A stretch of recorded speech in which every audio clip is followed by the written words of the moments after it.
The Yamaha F325 is an excellent guitar for beginners.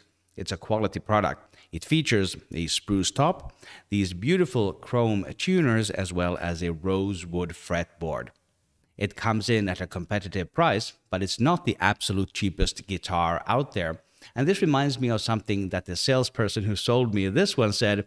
He said, "You're not going to be a beginner forever." And the idea here is that you should get a guitar that will still allow you to grow and develop. There are a few accessories that I recommend you get from the very beginning. One of them is this shoulder strap.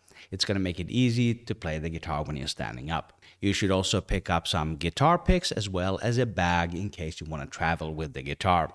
One thing that you probably don't need from the beginning is a tuner, because you can use an app on your phone or a microphone and a PC to tune your guitar perfectly. So if you're just getting started playing guitar, or you want to introduce guitar playing to a loved one, this model from Yamaha is an excellent choice.